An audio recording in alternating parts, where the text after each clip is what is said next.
Hello guys, welcome back to another video. This is Ben with Joe's Gaming Electronics. Today I'll be showing you guys how to replace a housing on a FB512 or a Sense. All the tools that you see in this video will be linked down below, like this Joe's cold press glue, Joe's T2, a plastic spudger, a metal pry tool, and as well as I believe this kit will include some alcohol. Some other tools that you will need are a rubber band or a clamp. I'll be using a clamp. You will also need a paper towel and a heat gun. This repair is very easy, but for some people it might be a little difficult, so if you don't feel like you can do it yourself, you can always send it to us. We will link it down below in the description, a repair page. And yeah, let's just get straight into this repair. So first off, we're gonna grab the heat gun and the metal pry tool. We're gonna begin by heating up the sides of the screen just like this. I usually go around for about 30 seconds to 20 seconds. Once you feel that it is hot, you can grab your metal pry tool, grab a little bit of alcohol, begin prying the screen just like this. I usually go in slightly and then begin prying up slowly. Be very gentle because these screens are very fragile and you do not want to break them. There we go, the screen came up. We could put the metal pry tool aside now. Grab our Joe's T2 and begin unscrewing these two screws which are holding the shield down for the screen.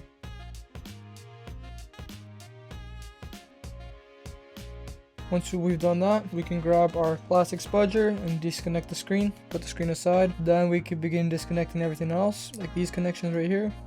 Once we disconnect all that, we'll grab our Joe's T2 again. And there's two more screws that are holding down the motherboard. Just unscrew those.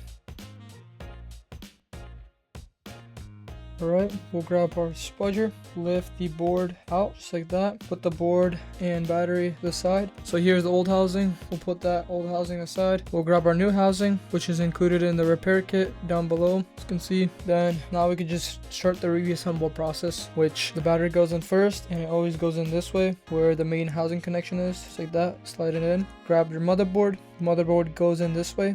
Hopefully you guys can see that. And just kind of slide it in there just like that. There we go. Next, we can clean off the screen from all the excess glue that was left behind from the other. So now we can grab our Q-tip and we can clean up the screen from all the excess glue that is on there. Alright, once you've cleaned it up, you can grab the screen and you can begin by reconnecting the screen first and then reconnect all the other connections that comes with this whole unit.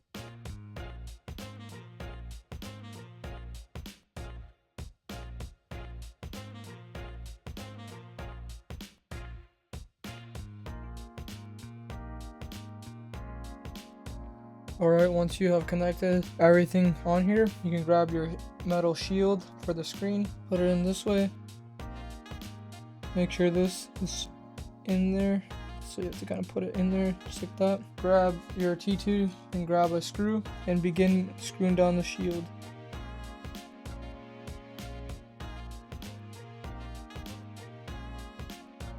Just like that. You have those screws screwed in now. You grab the other two screws which are right here and screw them down as well. And there we go. Once we have done that, we are ready to begin on gluing the screen down to the housing. So now we'll grab our Joe's cold press glue and then we could begin applying it all around right here and on the other side as well, and put a decent amount like you will see right now.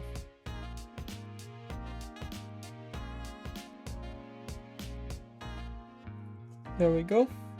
Once we applied the amount of glue that we need, we can begin by aligning the screen with the housing and just press down and hold for about 3 seconds. And then we can grab our paper towel, wipe off all the excess glue that is on there. Now we can check if it's flush again. It should be flush with the housing, which it is. Now this is where you grab your rubber band or clamp, whatever you have at hand. I'm grabbing a clamp and you want to clamp it right in the middle, just like this. And there we go, the repair is now complete. Now I would wait about 8 to 10 hours just for the glue to adhere before taking off the rubber bands or clamp. All the tools that you saw in this video will be linked down below, as well as the housing itself and the repair kit itself. Thank you guys for watching and hope you have a great rest of your day.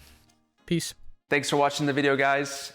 If you guys love what we do, please support us. You guys can click on the links that we have on the end screen. You guys can buy parts, sales, or service so we can continue to make great videos for you guys for many more years. Thank you.